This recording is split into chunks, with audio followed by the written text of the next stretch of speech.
नमस्कार, उत्तराखंड की खबरों में आपका स्वागत है। खबरों का रुख करेंगे उससे पहले देख लेते हैं इस वक्त की अहम हेडलाइंस। त्रिपुरा के छात्र की हत्या मामले में सीएम धामी ने एंजेल के पिता से फोन पर बात की, दोषियों को कड़ी सजा का आश्वासन दिया। अंकिता भंडारी हत्याकांड में पूर्व विधायक सुरेश राठौर और उर्मिला की बड़ी मुश्किलें, प्रकरण की जांच के लिए एसआईटी गठित। देहरादून में आवारा कुत्तों का आतंक जारी, महिला पर अचानक झपटे आधा दर्जन कुत्ते, लोगों ने नगर निगम से तत्काल कार्रवाई की मांग की। देहरादून में आईबीपीएस स्केल 3 की परीक्षा देने आया संदिग्ध सॉल्वर गिरफ्तार, करीब 12 परीक्षाओं में भूमिका आई सामने। ऋषिकेश मामले में 600 अज्ञात लोगों के खिलाफ एफआईआर दर्ज, 6 नामजद को पुलिस ने किया गिरफ्तार। और उत्तराखंड में अब और बढ़ेगी ठंड, आज पहाड़ों में बारिश बर्फबारी के आसार, घने कोहरे का येलो अलर्ट।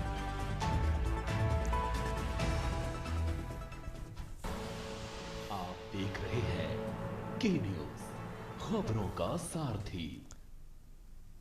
और अब खबरें विस्तार से। उत्तराखंड के जनपद अल्मोड़ा से एक हृदय विदारक घटना सामने आई है। आपको बता दें, भिकियासैंण विनायक मार्ग पर एक यात्री बस अनियंत्रित होकर गहरी खाई में गिर गई। इस भीषण सड़क हादसे में 6 से 7 यात्रियों की मौके पर ही मौत होने की दुखद सूचना मिली है, जबकि कई अन्य गंभीर रूप से घायल हैं। जानकारी के अनुसार यात्री बस भिकियासैंण से रामनगर की ओर जा रही थी। जैसे ही बस विनायक क्षेत्र के पास पहुंची, अचानक अनियंत्रित होकर गहरी खाई में जा गिरी।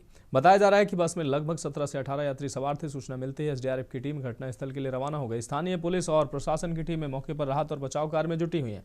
हादसे में घायल यात्रियों को तत्काल एम्बुलेंस के माध्यम से भिकियासैंण के सरकारी अस्पताल में भर्ती कराया गया। गंभीर रूप से घायल यात्रियों को बेहतर इलाज के लिए उच्च चिकित्सा केंद्रों में रेफर किया जा रहा है। मुख्यमंत्री पुष्कर सिंह धामी ने इस सड़क हादसे पर गहरा शोक व्यक्त किया। उन्होंने एक ट्वीट कर दिवंगत आत्माओं की शांति और शोक संतृप्त परिवारों को संबल प्रदान करने की प्रार्थना की है। जिला प्रशासन को सभी घायलों को तत्काल और सर्वोत्तम चिकित्सा सुविधा उपलब्ध कराने के आदेश दिए गए हैं।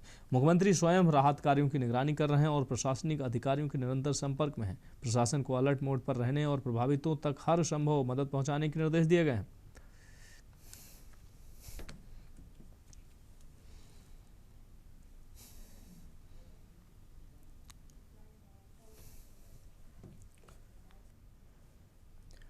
बढ़ेंगे अगली खबर की ओर। ऋषिकेश में अंकिता भंडारी हत्याकांड और वन भूमि प्रकरण ने 2027 के चुनाव के लिए कांग्रेस को संजीवनी के रूप में बड़ा मुद्दा हाथ में दे दिया है। ऋषिकेश में लगातार कांग्रेस के नेताओं के दौरे ने ऋषिकेश में माहौल गर्म कर दिया है।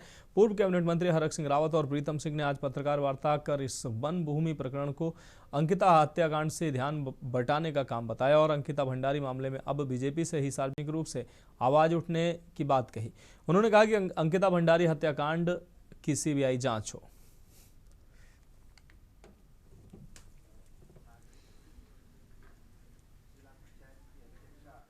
अब तो भाजपा के लोग कहने लग गए, भाई अजेंद्र अजय तो भारतीय जनता पार्टी के नेता है, उन्होंने सही बात कही कि जब किसी पे आरोप लगता है और आरोप भी बहुत गंभीर आरोप है, किसी की हत्या में किसी का सम्मिलित होना, इससे गंभीर विषय दूसरा को हो नहीं सकता। तो वो भी तो ये कह रहे हैं कि त्याग पत्र दो। अरे ये तो ऐसे निर्जल लोग हैं, त्याग पत्र तो दे नहीं रहे, उल्टा जो है कई कह रहे हैं कि भाई जो जिन लोगों ने, आप भी हो सकते हैं उसमें, इलेक्ट्रॉनिक मीडिया के लोगों ने या जिन लोगों ने जो है इस विषय को उठाया है, उन पर जो कार्रवाई करने का काम कर। तो ये मुकदमे तत्काल वापस होने चाहिए, कोई कार्रवाई नहीं होनी चाहिए और अंकिता के हत्याकांड के मामले में सीबीआई की जांच होनी चाहिए। अगर जरा सा भी नैतिकता है भारतीय जनता पार्टी में तो सीबीआई की जांच कराए, क्योंकि भारतीय जनता पार्टी जिस तरह अंकिता हत्याकांड में कटघरे में खड़ी है, उसे ध्यान बांटने के लिए इस तरह की हथकंडा अपनाया जा रहा है। अब बढ़ेंगे अगली खबर की ओर। नए साल के जश्न के लिए सरोवर नगरी नैनीताल की माल रोड को आपको बता दें, माल रोड को रंग बिरंगी विद्युत झालरों से दुल्हन की तरह सजाया गया है। तो वहीं पर्यटन कारोबार से जुड़े व्यवसायियों ने भी नए साल का जश्न मनाने नैनीताल आने वाले पर्यटकों के लिए अपने होटलों में खास इंतजाम किए हैं, जिसमें कुमाऊनी व्यंजन के साथ ही साउथ इंडियन डिश का भी लुत्फ पर्यटक उठा पाएंगे। नए साल में जश्न के दौरान पर्यटकों के लिए नैनीताल की शान कही जाने वाली मॉल रोड में संगीत की भी व्यवस्था की गई है। तो वहीं पुलिस प्रशासन के द्वारा सघन चेकिंग करने के साथ ही ट्रैफिक प्लान लागू कर दिया गया है। पर्यटकों को शटल के माध्यम से शहर में भेजा जा रहा है। नगर पालिका ने भी नैनीताल में न्यू ईयर मनाने आने वाले पर्यटकों को ठंड से बचाने के लिए नैनीताल के मुख्य पर्यटक स्थलों में अलाव जलाने की व्यवस्था की है, ताकि न्यू ईयर जश्न के दौरान रात में पड़ रही हाड़ कपा देने वाली ठंड से राहत मिल सके।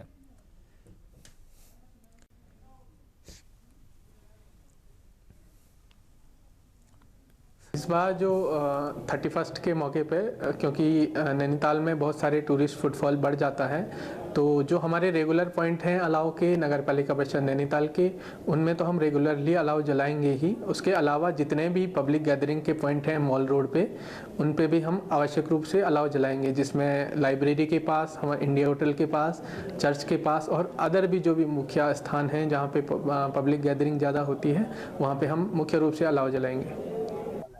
इधर बहुत अच्छा क्लाइमेट लग रहा है और बहुत बढ़िया लग रहा है। सब ग्रीनरी देख के माउंटेन्स पे आए हम हिमालयन दर्शन करने, बहुत अच्छा कुछ लगा हमको भी। और सब बच्चे लोग को छुट्टी भी है, बहुत सारा क्राउडेड भी है, अच्छा लग रहा है। हम यहाँ नैनीताल घूमने के लिए आए हैं। यहाँ का एटमॉस्फेयर काफी खूबसूरत है, बहुत अच्छा लगा यहाँ पे पोल्यूशन नहीं है और मुंबई से काफी बेहतर है यहाँ पे एटमॉस्फेयर। 31 बॉनफायर लगा के मजा आया। एक्चुअली हम क्रिसमस से लेके बच्चों की भी छुट्टियां होती है न्यू ईयर के लिए, तो हमने अच्छा प्लान बनाया एक हफ्ते का और यहाँ पर हम लोग पूरी फैमिली के साथ में घूमने के लिए आए हैं। ये मेरा बेटा है समर, तो ये भी इंजॉय कर रहा है यहाँ पे। काफ़ी अच्छे स्पॉट्स है देखने के लिए और 2 दिन हुए हैं हमें यहाँ पर आए हुए, अब 2-3 दिन और रहने का प्लान है। हम लोग जिम कॉर्बेट घूमने गए थे, 2 दिन वहाँ हमने स्पेंड किया। अभी हम बचे हुए 3 दिन जो है यहाँ दिल्ली से नैनीताल आए हैं। नैनीताल में हम स्पेंड करेंगे। यहाँ के जो व्यू पॉइंट्स है काफ़ी अच्छे हैं और ये जो खूबसूरती है, ये जो एयर क्वालिटी है, दिल्ली में हम वैसे ही काफ़ी फॉग और स्मॉग के चलते में दिक्कत में ही रहते हैं, हमेशा सोचते रहते हैं बच्चों का हेल्थ के बारे में। बट यहाँ काफ़ी हेल्दी है एनवायरनमेंट और यहाँ टूरिस्ट भी काफ़ी कोऑपरेटिव दिखते हैं। मैंने देखा यहाँ पर कोई भगदड़ या कोई शोर शराबा ज़्यादा नहीं होता।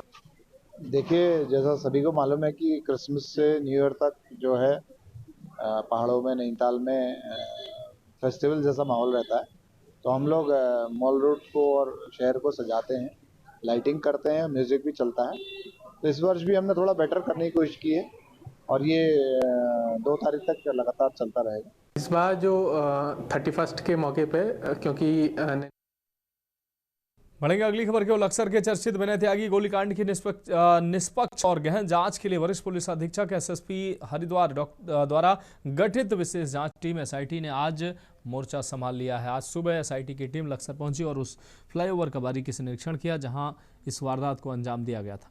एसएसपी हरिद्वार के निर्देश पर गठित इस एसआईटी का नेतृत्व क्षेत्राधिकारी नगर शिशुपाल सिंह नेगी कर रहे हैं। इस विशेष टीम में 6 अनुभवी पुलिस अधिकारियों को भी शामिल किया गया है जो मामले की हर एंगल से पड़ताल करेंगे। एसआईटी ने फ्लाईओवर पर घटना स्थल का मुआयना करते हुए साक्ष्यों और परिस्थितियों का मिलान किया है। पुलिस टीम ये समझने की कोशिश कर रहे हैं कि गोली किस दिशा से चली और घटना के वक्त परिस्थितियां क्या थी।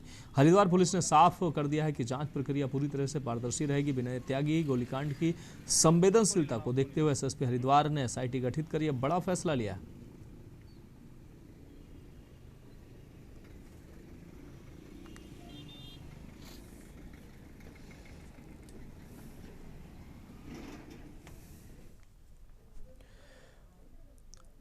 उत्तराखंड में वन विभाग को आज 43 महिला फॉरेस्ट गार्ड मिले हैं। देहरादून के रामपुर मंडी स्थित वन की प्रशिक्षण केंद्र में 6 महीने की कड़ी ट्रेनिंग के बाद इन महिला रक्षकों की भव्य पासिंग आउट परेड आयोजित की गई।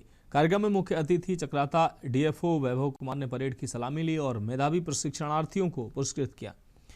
उन्होंने कहा कि वनों की सुरक्षा और मानव वन्यजीव संघर्ष को रोकने में इन महिला गार्ड्स की भूमिका मील का पत्थर साबित होगी। गौरतलब है कि रामपुर मंडी केंद्र से अब तक 110 बैच प्रशिक्षित होकर निकल चुके हैं। इस मौके पर एसडीओ त्यूणी विभू चौहान समेत कई वनाधिकारी मौजूद रहे। अब ये प्रशिक्षित महिला प्रहरी फील्ड में तैनात होकर प्रदेश के जंगलों वन्यजीवों की सुरक्षा का जिम्मा संभालेंगे।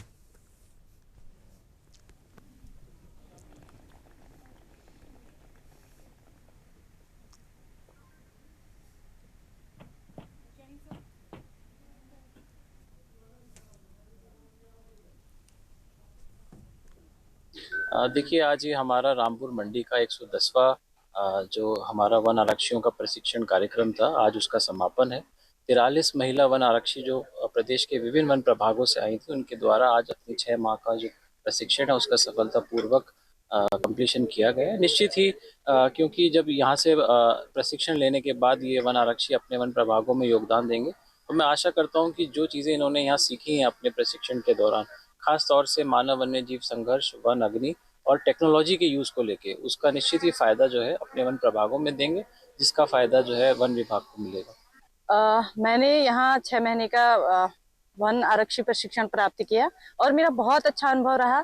जहाँ तक रही बात सब्जेक्ट की और फैकल्टीज़ की, बहुत अच्छे फैकल्टीज़ हमें प्रदान किए गए और उन लोगों द्वारा जो हमें वानिकी और लॉ और वन उपयोग के बारे में, वन उपयोग एवं विभिन्न विषयों के बारे में जो भी जानकारियां दी गई, वो हमारे लिए आगे के सर्विस काल में बहुत उपयोगी रहेंगे। धन्यवाद। हम यहाँ पर 6 माह का अपना प्रशिक्षण पूरा कर चुके हैं, तो हमने यहाँ पर बहुत कुछ सीखा है, जैसे फॉरेक्स लॉ हो गया है और नर्सरी का कैसे करना होता है। जो भी हमने यहाँ पे सीखा है तो हम अपने फील्ड में जाके उसका इम्प्लीमेंट करेंगे।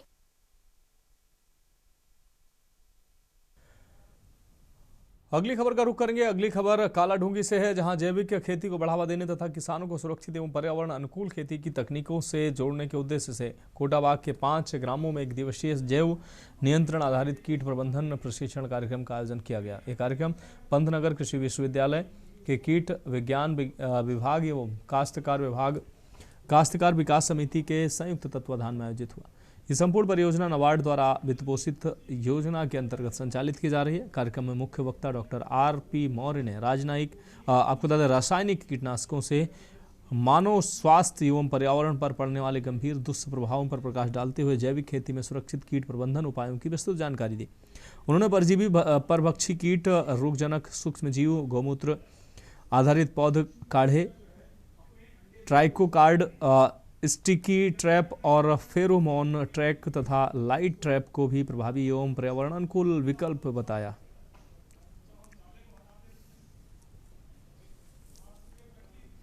ये नाबार्ड द्वारा वित्त पोषित परियोजना है, जिसके अंतर्गत हम कोटाबाग क्षेत्र के किसानों को जैविक खेती के अंतर्गत किस प्रकार से जैविक विधि से हम कीड़ों का, फसलों में जो कीड़े लग जाते हैं, रोग लग जाते हैं, उनका किस प्रकार से उसको नियंत्रित किया जाए, इसके अंतर्गत हमने आज यहाँ पे 1 दिवसीय प्रशिक्षण कार्यक्रम का आयोजन किया है, जिसके अंतर्गत हम किसानों को इस बात की ट्रेनिंग दे रहे हैं कि जैसे जो विभिन्न प्रकार के जो कीटनाशक हैं, जैसे कि ट्राइकोग्रामा हो गया और बहुत सारे जो परभक्षी कीट हो गए और बहुत सारे रोग कारक हो गए, जैसे लिवेरिया बेसियाना, मेटाराइजियम, और गौमूत्र आधारित वानस्पति की जो काढ़े हैं उनको किस प्रकार से बनाया जाए। नाबार्ड वित्त पोषित एक हमारी परियोजना है जो पंतनगर द्वारा चलाई जाती है और एफपीओ के माध्यम से हम इसे इस विलेज में चला रहे हैं इस समय। और मैं इस परियोजना में एज ए को-पीआई जुड़ी हुई हूँ। और आज जो हमारा जो उद्देश्य है कि लोगों को यहाँ पे आए हुए जो किसान हैं उनको इन्फॉर्मेशन देना कि कैसे आप जैविक कंट्रोल कर सकते हैं और जैविक उत्पादों को प्रोड्यूस कर सकते हैं। नाबार्ड की वित्त पोषित परियोजना के माध्यम से काश्तकार विकास समिति एवं पंतनगर विश्वविद्यालय के संयुक्त रूप से हमारे विकासखंड कोटाबाग में एक जैविक परियोजना का संचालन किया जा रहा है, जिसमें हमने 5 गांव उसमें चयनित किए हैं, जिसमें हमारे टोटल 125 किसानों को इस परियोजना से जोड़ा है।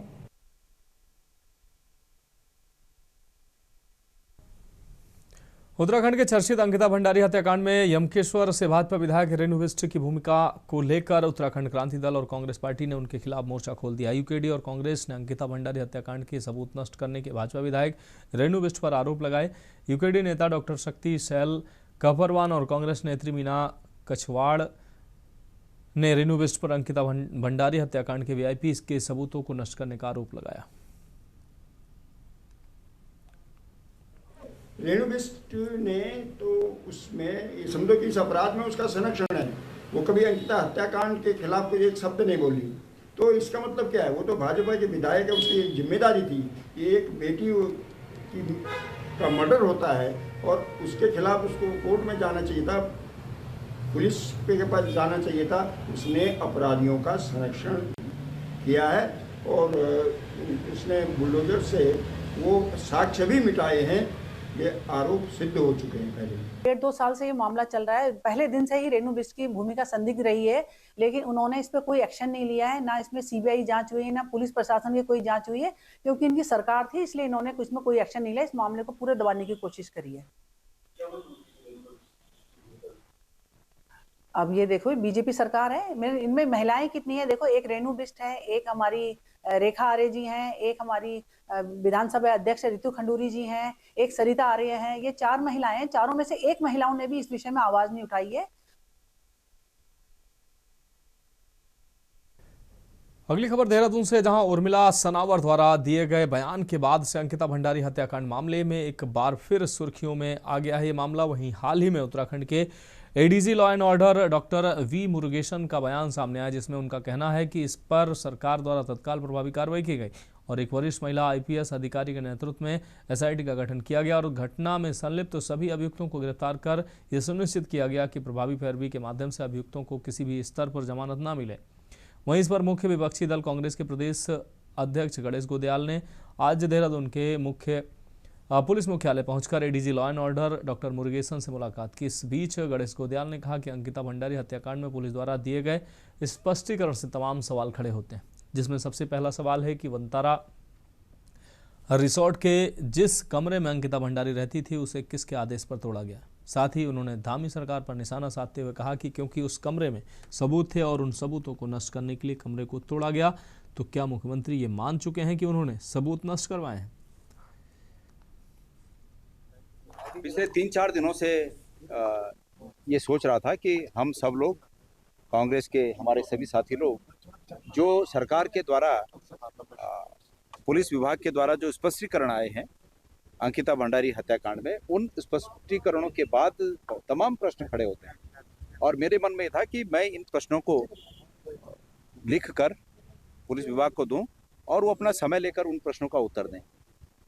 पुलिस विभाग का ये कहना कि जिसके पास सबूत हों वो पुलिस में आए, वो न्यायालय में जाए, मैं समझता हूं कि इस प्रकरण को और संदेह को और गहराता है। भी जो उन्होंने दी है उस पर हम पूरा विश्लेषण करेंगे। हमारा जो एसआईटी के टीम मेंबर से मैं डिस्कस करूंगा। जहां तक मोटे मोटे सवाल की बात है तो एसआईटी ने सारा चीज को एनालाइज कराया। उसको जो भी रिपोर्ट्स आई थी उस पर हाई कोर्ट में भी जमा हुआ है, सुप्रीम कोर्ट में भी जमा हुआ है और ये सारा अंत में ट्रायल कोर्ट ने भी सारा चीज को क्रॉस एग्जामिनेशन भी किया, सब करा के कन्विक्शन आया कोर्ट से, ट्रायल कोर्ट से। अब उनको जो अक्यूज ने उनके तरफ से अपील फाइल की हुई है। जो ये मैटर है अभी हाई कोर्ट नैनीताल पे, ये मैटर अभी सब जुडिस है उस केस से रिलेटेड की, तो उस पे जो भी सवाल है वो सब उस समय एसआईटी ने एड्रेस किए। खबरों में वक्त एक ब्रेक का, जल्द हाजिर होंगे।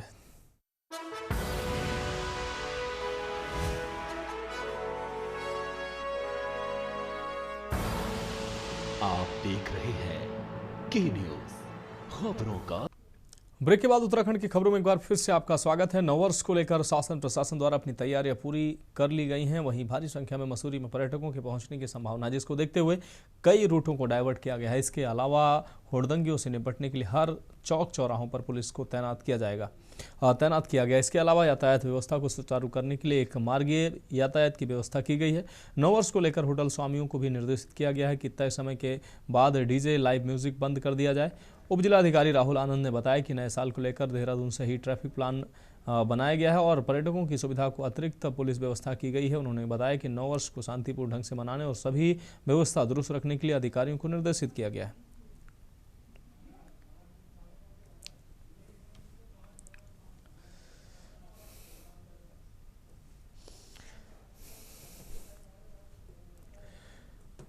देहरादून में जिला आपदा प्रबंधन प्राधिकरण देहरादून के तत्वाधान में राजकीय इंटर कॉलेज किशनपुर में एक दिवसीय आपदा प्रबंधन प्रशिक्षण कार्यक्रम का आयोजन किया गया, जिसमें छात्र छात्राओं व शिक्षकों सहित कुल 680 प्रतिभागियों ने सहभागिता की।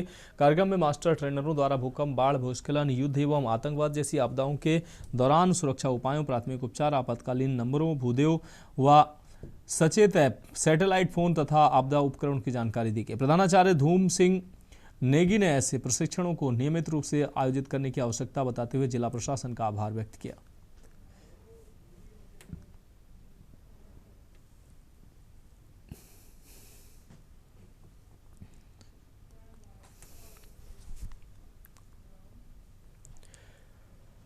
देहरादून जिले में सार्वजनिक परिसंपत्तियों के प्रभावी प्रबंधन को लेकर मुख्य विकास अधिकारी अभिनव शाह की अध्यक्षता में विकास भवन सभागार में विभागीय बैठक आयोजित की गई। बैठक में परिसंपत्तियों की अधूरी मैपिंग पर कड़ी नाराजगी जताते हुए सीडीओ ने सभी संबंधित विभागों को 1 सप्ताह के भीतर मैपिंग पूर्ण करने के निर्देश दिए। बैठक में बताया गया कि जिले के 63 विभागों में से केवल 14 विभागों ने परिसंपत्तियों की मैपिंग पूरी की है, जबकि 10 विभागों ने अभी तक कार्य प्रारंभ नहीं किया है। सीडीओ ने स्पष्ट किया है कि डिजिटल पोर्टल पर मैपिंग के बाद अतिक्रमण की स्थिति में संबंधित विभागाध्यक्ष को तत्काल अलर्ट मिलेगा और वे सीधे तौर पर जिम्मेदार होंगे।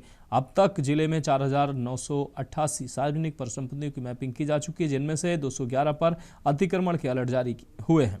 सीडीओ ने सभी अधिकारियों को अलर्ट का त्वरित संज्ञान लेकर समयबद्ध कार्रवाई सुनिश्चित करने के निर्देश दिए गए।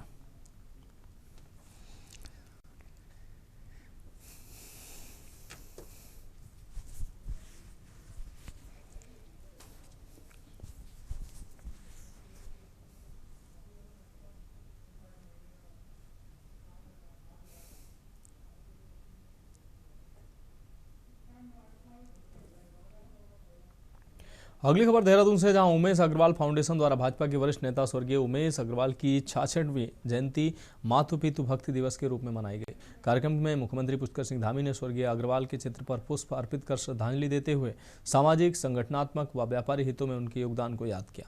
मुख्यमंत्री ने वरिष्ठ नागरिकों के अधिकारों, समान नागरिक संहिता और बुजुर्गों की सुरक्षा व सम्मान के प्रति राज्य सरकार की प्रतिबद्धता दोहराई।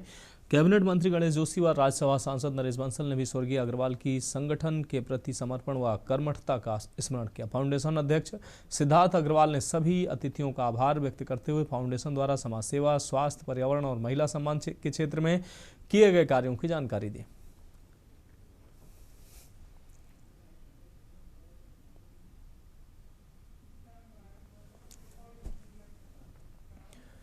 अगली खबर देहरादून से, जहां 9 दिसंबर को त्रिपुरा के एंजेल चकमा नामक युवक और उसके भाई पर देहरादून के सेलाकुई थाना क्षेत्र में 6 लोगों द्वारा धारदार हथियार से वार किया गया था, जिसके बाद 26 दिसंबर को एंजेल चकमा की ग्राफिक एरा अस्पताल में उपचार के दौरान मौत हो गई। वहीं इस वारदात के बाद से मुख्यमंत्री पुष्कर सिंह धामी ने पुलिस को सख्त कार्रवाई के निर्देश दिए और त्रिपुरा के मुख्यमंत्री माणिक साहा को भी बातचीत की।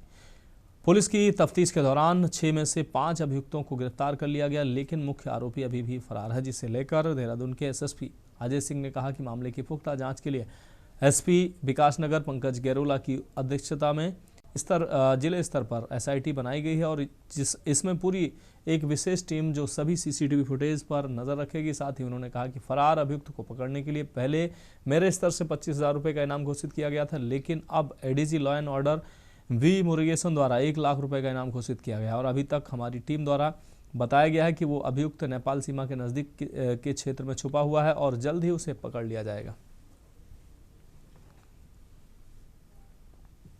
छूट है, इसलिए इसमें एक डिस्ट्रिक्ट लेवल की एसआईटी बनाई गई, जिसमें हमने एसपी विकास नगर को इनका हेड रखा है, साथ में विवेचना क्षेत्राधिकारी को उसमें ट्रांसफर कर दी गई थी और इसमें एक टीम भी बनाई गई है जो हमारे पूरे सीसीटीवी फुटेज की ट्रैक्स करेगी कि जब वो कब वहाँ फुटेजेस ले ली गई, उसका एनालिसिस भी कर लिया गया ऑलमोस्ट कि जहाँ से कहाँ से विक्टिम लोग आए, कब पहुँचे वहाँ पर, क्या उनके द्वारा कितनी देर पहले वहाँ पहुँचे, क्या शॉपिंग की गई या कहाँ क्या एक्टिविटी चल रही थी, और साथ ही साथ जो अक्यूज थे वो कैसे पहुंचे वहां पर, किस समय पहुंचे और वो जो किस रास्ते से गए। तो सभी फुटेजेस के लिए एसओजी की टीम ने हमारे डेटा को कलेक्ट कर लिया जो इन्वेस्टिगेशन का पार्ट है।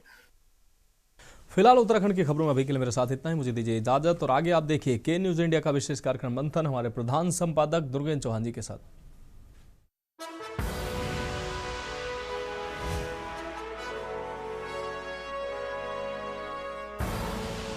आप देख रहे हैं के न्यूज, खबरों का